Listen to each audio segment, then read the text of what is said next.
embark on a change effort, we often conduct a great deal of analysis. We gather data. We look at different alternatives. We do all sorts of rational evaluation, if you will. We develop plans and processes for how that transformation will take place. We think about strategic options for the future, and we examine the consequences of those options before making decisions. That's often the way we go about planning a change effort. But making transformation happen is more than about the intellect, more than about reason and analysis. It's clearly about managing emotions too. So how do you do that? And how can you shape and alter the environment to help produce substantive and lasting change? To answer these questions, we're going to look at the work of Chip and Dan Heath. Chip Heath is a professor at Stanford. He teaches organizational behavior and leadership at the Stanford Graduate School of Business. His brother Dan Heath is an MBA graduate who's gone on to a successful career as both an entrepreneur and consultant. They've collaborated on 2 books about change that we'll look at in this lecture and the next. In this lecture, we're going to look in particular at their book called Switch: How to Make Change Happen When Change is Hard. And they look at this issue of balancing reason and emotion as you lead a transformation process. And we'll have many lessons to learn from their examples and their conceptual frameworks. Let me begin with a story they tell about John Stegner's work gloves.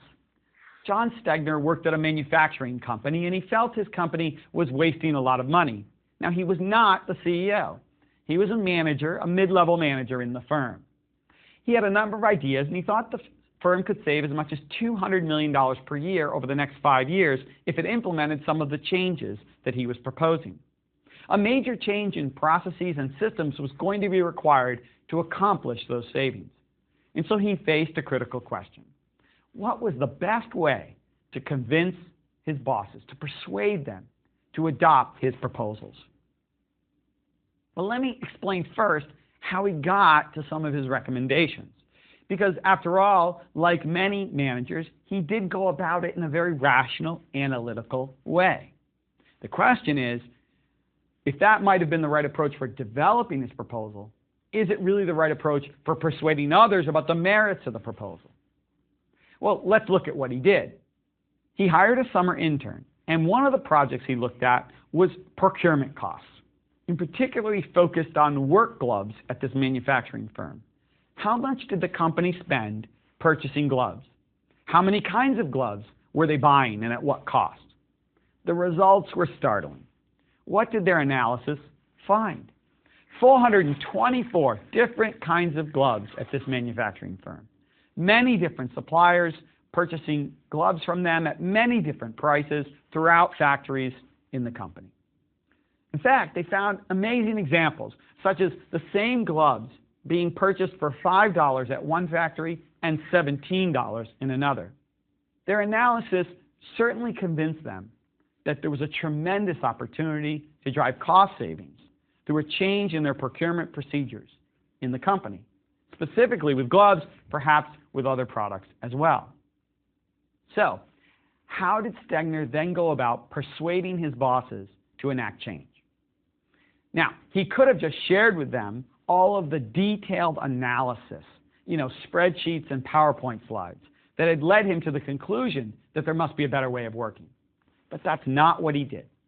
Instead, Stegner asked this intern to collect one sample of each of the 424 work gloves that were procured throughout the firm. And then he brought all the gloves to corporate headquarters, and he piled them on a conference table. And to each pair of work gloves, he attached the price tag. How much was the company paying for that pair? He came to call it the Glove Shrine. And then he invited all the division presidents to come to a meeting in that room. They were startled when they observed the shrine. It certainly stimulated discussion. He got a reaction from them. And he persuaded them that there was a problem, that something needed to be done, and the benefits of a change were tremendous. It was so persuasive that then he took the show on the road. After all, there were lots of people who couldn't come to corporate headquarters to see the shrine. He had to persuade them too. He needed to build broad buy-in if he was going to change procedures. So he went out on the road to factories throughout the company, bringing his glove shrine with him. And with that, he built a mandate for change, a mandate that was pervasive throughout the organization. Now ask yourself this question. Could a spreadsheet or PowerPoint slides have been as effective in persuading people at all levels of the organization to adopt this change? I'm sure you would quickly conclude that there's no way that spreadsheets and slides could have been effective in driving change, not as effective as the glove shrine. So what are we learning from this example? Clearly, there are two systems at work in the brain simultaneously. We have a rational side to our brains that's deliberate and analytical, much like the analysis that was done by this manager and his intern as they collected data, built spreadsheets, and the like. And then there's the emotional side that's about pain and pleasure. It's about instinct, not necessarily about reason and analytics. Jonathan Haidt has written wonderfully about these two sides of the brain and given us a metaphor that then the Heath brothers have latched onto and used throughout their book. He talks about the elephant and the rider. The elephant is the emotional side. It's this large, burly animal, difficult to control. And the rider is the rational side. The rider has a plan, but the rider is perched atop this elephant that can be difficult to guide and direct. And that's what the brain is like in some ways. And that metaphor is helpful in thinking about how change must happen in organizations. Think about what happens if the elephant and the rider disagree. Who's going to lose? Well, I'm sure you would conclude, as the Heath brothers have concluded, that the small rider is going to lose. That is to say, the rational side of the brain will be overwhelmed by our emotions at times. The elephant wants short-term, instant gratification. The rider is much more into long-term planning. So the elephant can be a problem for us because it can choose, or it can drive us to choose, short-term pleasure over long-term good. But the rider needs the elephant too. The elephant isn't just a problem. The elephant has energy and drive and ambition, and it wants to get things done. And so the rider wants to tap into those emotions because they will be helpful in getting change executed.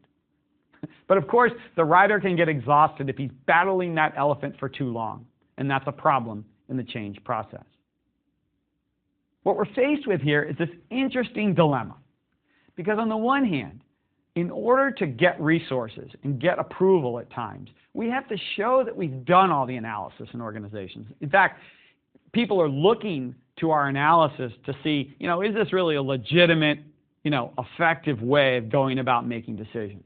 They want to see that we've studied the issue, that we've gathered data, that we've engaged in evidence-based management, fact-based problem solving. And so, as managers in organizations of all kinds, we often find ourselves doing all the analytics and building spreadsheets and analysis, comparing costs and benefits. We have to, or our process of decision-making won't be viewed or perceived as legitimate by others. But if we truly want to persuade people throughout the organization and really get them on board, we have to do more than show them the spreadsheets. We have to tap into the emotional side. Sometimes we get so caught up in how to make the decision and using all the rational analytics to get there that we forget that we have to shift strategies when it comes to persuading people to come along for the ride. So how do you produce change? The Heath brothers model is simple. It talks about three fundamental processes. Directing the rider. That is to say, providing simple, crystal clear direction for people in the organization.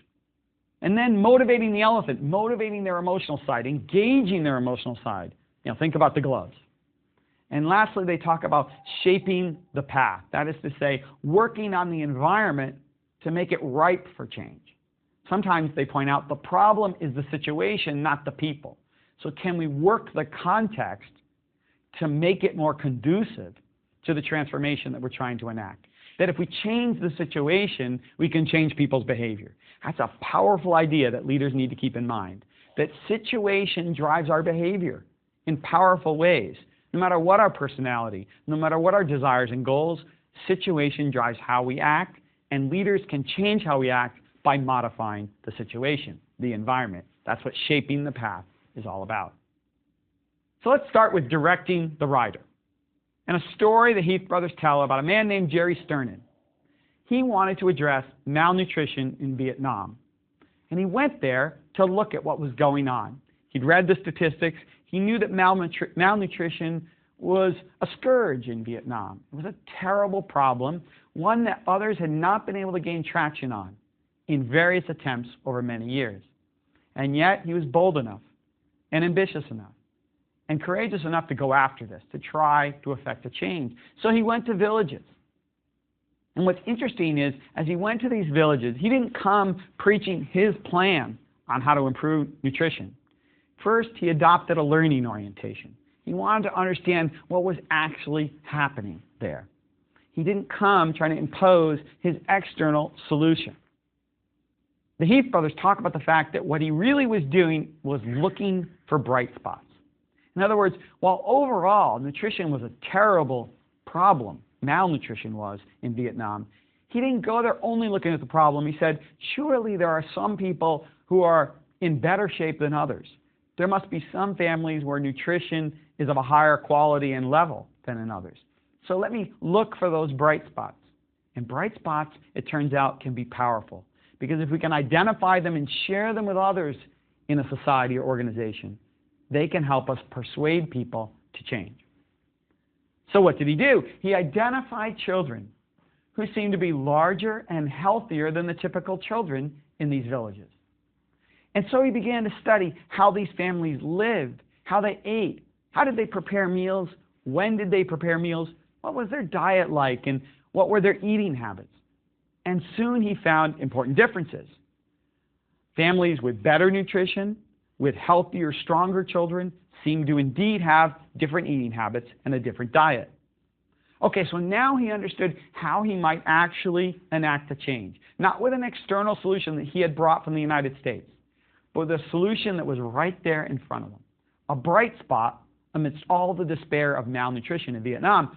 Now the question was, how do you share the bright spot with a broader segment of the population? So here he took an interesting approach. He worked with the community to bring small groups of families together, to prepare meals in a new manner consistent with how the better nourished families cooked and ate. And they achieved amazing results. What was happening was families were teaching families. An external expert was not coming in and preaching about a new way of doing things. Instead, he was finding a homegrown solution and simply raising awareness about it and getting them to share it with each other. And that notion of peer-to-peer sharing is very powerful. If leaders can tap into that, they can provide crystal clear direction, but do it in a way where people find their own peers helping persuade them to change. Here's the Heath's conclusion about this remarkable story. They say in tough times, we'll see problems everywhere, and analysis paralysis will often kick in. That's why to make progress on a change, we need to provide crystal clear direction, show people where to go, how to act, what destination to pursue. And that's why bright spots are so essential. They provide a roadmap. You may not be fighting malnutrition, but if you're trying to change things, there are going to be bright spots in your field of view. And if you learn to identify and understand them, you'll solve one of the fundamental mysteries of change, which is what exactly needs to be done differently. That's what Sternin did so well. You know, they talk about the fact that knowledge doesn't change behavior. We've all encountered crazy shrinks, obese doctors, and divorced marriage counselors. They know how to behave differently, but knowledge itself is not enough. So Sternin understood this. He knew he couldn't dictate how the mothers could enhance nutrition for the children. He had to have them practice it. He gave them an opportunity to try out this new way of preparing meals. And by trying it out, they persuaded themselves that in fact there was a better way. And he had a profound impact in Vietnam. Now, one of the issues, of course, is that sometimes your goals are ambiguous. They're not crystal clear. And you have to work to translate ambiguous goals into concrete behaviors. Ambiguity, then, is the enemy when trying to achieve change. And so one example of this, a very interesting example the Heath brothers tell, is about trying to improve the diet of people right here in the United States, in West Virginia, in fact.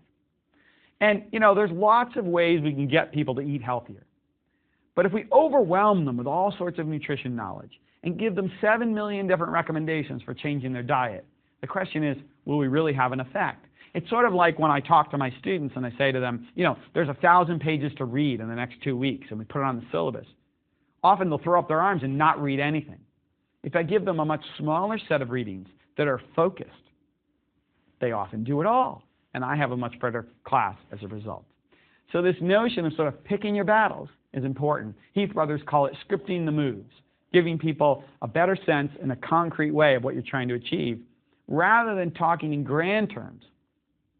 So what they found with some folks who were trying to improve nutrition and diet, and what these folks did was hone in on one simple aspect of diet. What they noticed was that whole milk accounted for an amazing percentage, a substantial percentage of the saturated fat in many Americans' diets.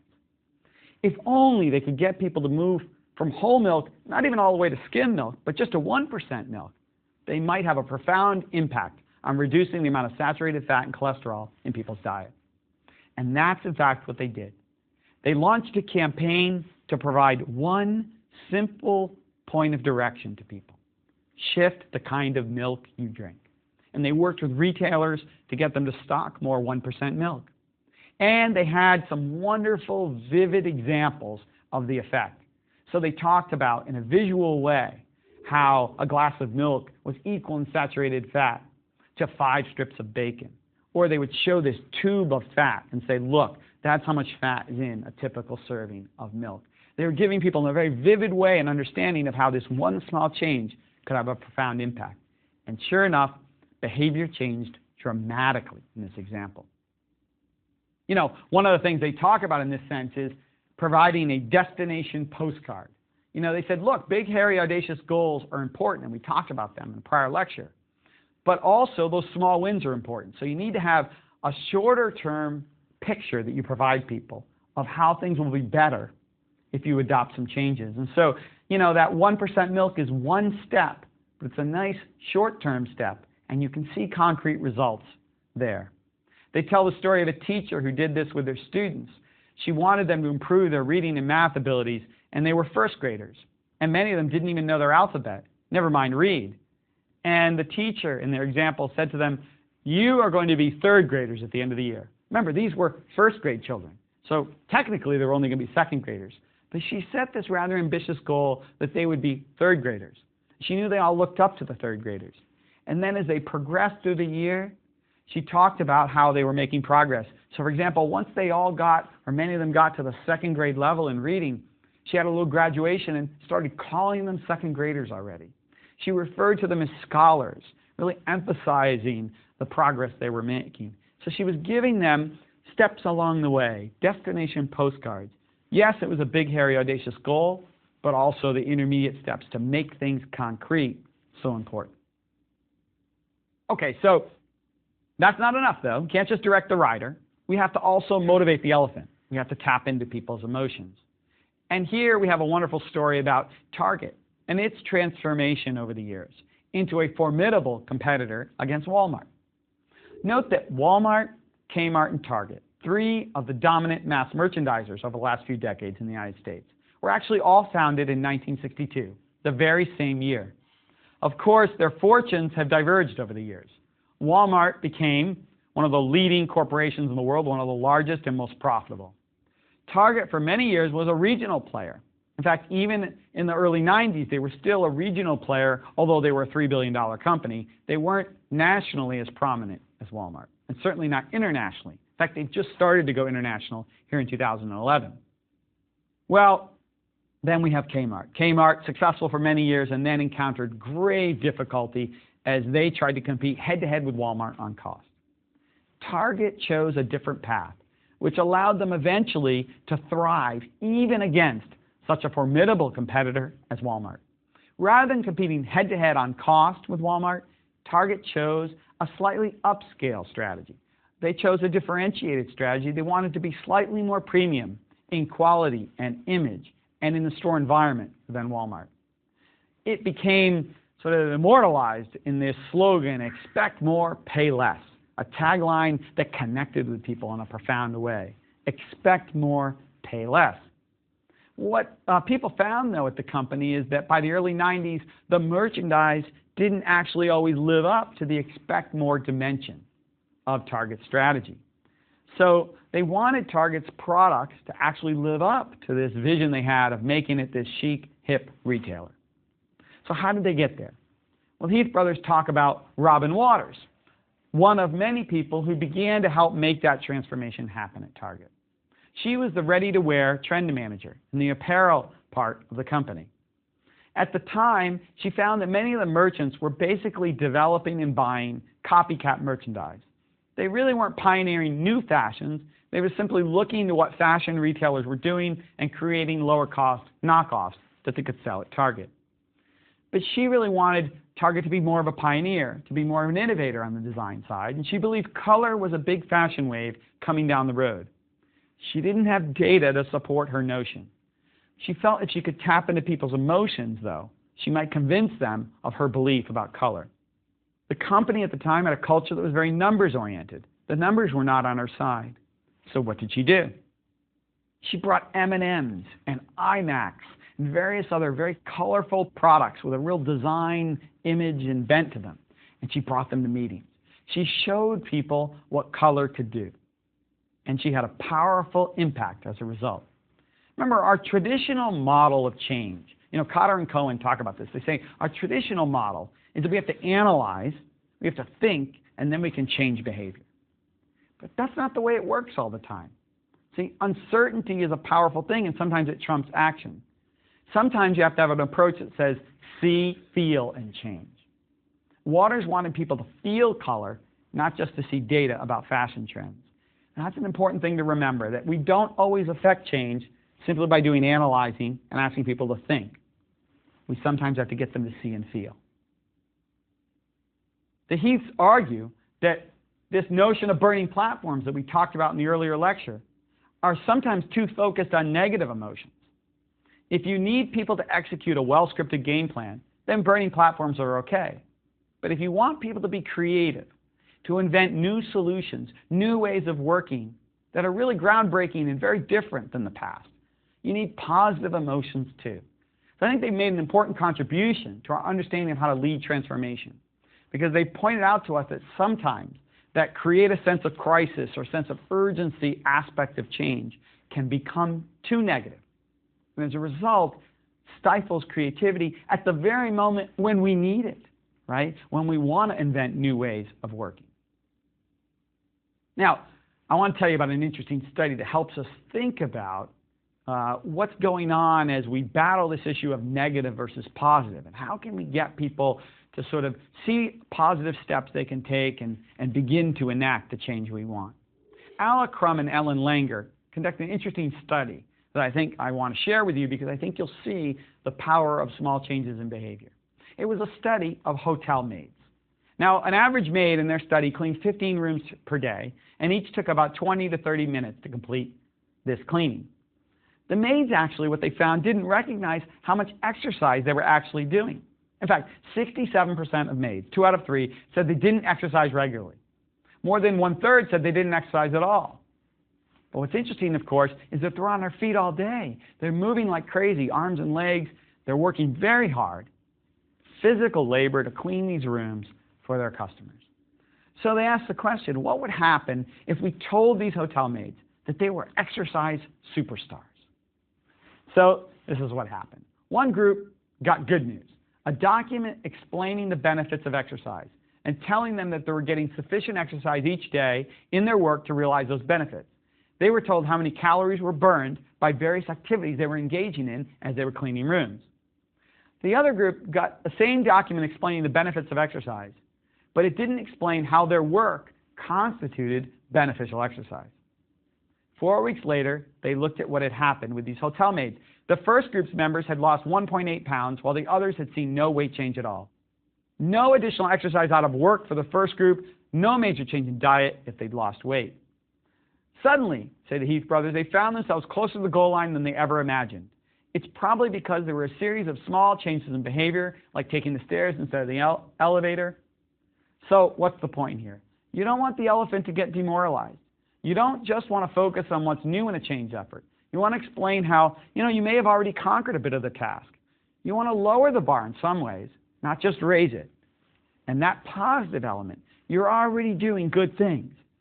Not just a negative element, you got to do better, can be powerful in trying to drive change. Okay, now we're to the third piece of this critical puzzle, shaping the path. The question here is, how can you alter the environment in an organization to enable change? And here it's important to remember something called the fundamental attribution error. This is a problem in the way we often think about our behavior. It's our inclination to attribute others' behavior to their internal capabilities and weaknesses, while we attribute our own failings to the situation or environment. In other words, if I see you fail, well, I say you must have some flaw in your personality or some lack of certain skills. If I fail, I blame it on external forces. The point here is, in fact, a deeper one, which is that as human beings, we often underestimate the power of the situation in affecting our behavior. As leaders, if we recognize the power of the situation, then we can come to an understanding that by shaping and altering the environment or the situation, we can drive behavioral change. There was a great study done many years ago with some seminarians. They were told that they had to prepare a sermon about the Good Samaritan story in the Bible. And then what was really interesting about it was they were told that it was going to happen at a certain time. And then before that actual time, they were told there was a mistake and that they had to hurry across campus because the sermons were about to take place. The people were waiting to hear their sermons they'd been practicing. So the seminarians gathered their papers quickly and they hustled across campus. And along the way, these experimenters had placed some people, much like the person who was lying wounded in the road in that Bible story. The question was, would the seminarians stop to help the person? And amazingly, many seminarians did not. The very people who had been working on a sermon to teach the story of helping the person in need that they met on the side of the road, now were running right past someone in need. Why do I tell the story? Because situation has a powerful impact on our behavior. We created a situation where we caused the seminarians to engage in neglect, if you will, of someone in need. Not because they were bad people. It's because we altered the environment and drove them to change their behavior. In a negative way in that case. This is an important idea. Shaping the path, shaping the environment. So, in one study of college students, some researchers identified people who were most likely to make charitable donations and those who were least likely. This was an interesting idea. They called them saints and jerks, if you will. Okay, but a fun way of referring to people who are more or less likely to be charitable based on some other attributes and past experiences. Some students received a letter announcing a food drive and asking for donations, a generic letter. Other students got a detailed letter with a precise map, a specific request, canned beans, and a suggestion that they think specifically about the time at which they would be near the drop-off spot for donations. But what did this experiment yield in terms of results? Those who received the basic letter, did they make donations? Well, 8% of the saints donated, none of the jerks. What about the detailed letter? 42% of the saints donated, but so did 1 in 4 of the jerks. A small change in the situation in the path created a major change in behavior. We often don't believe that, but in fact, that's what the social psychological research shows, that small changes in our environment can fundamentally alter our behavior, and that can be positive in many ways. In this case, being a little more concrete in the way we wrote that letter, and we altered the behavior of many people, not just those most likely to make a charitable donation. There's an internet hosting firm named Rackspace, very successful and rated one of the best places to work in 2008. They were recognized being a great work environment, and yet they were having trouble with customer service. They found that people, their customers, were stuck in automated phone systems and frustrated that they couldn't get to a live person when they had a problem. So, what did the company do? They threw the call queue out. Now, all of a sudden, it was impossible to dodge the customer. The very same employees now started doing amazing things to answer every call and to serve those customers. It's just like some companies that have chosen to take the chairs out of conference rooms in order to get meetings to be run in a more efficient manner. If you make people stand, all of a sudden, they become better managers. How can that be?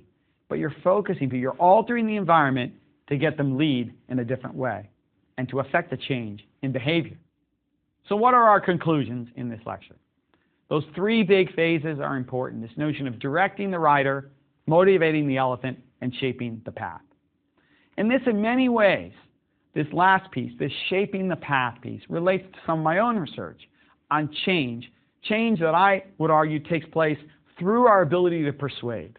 And the work I've conducted with David Garvin shows that in many ways the most effective change leaders are ones who understand that you need to shape the environment to make people more receptive to change.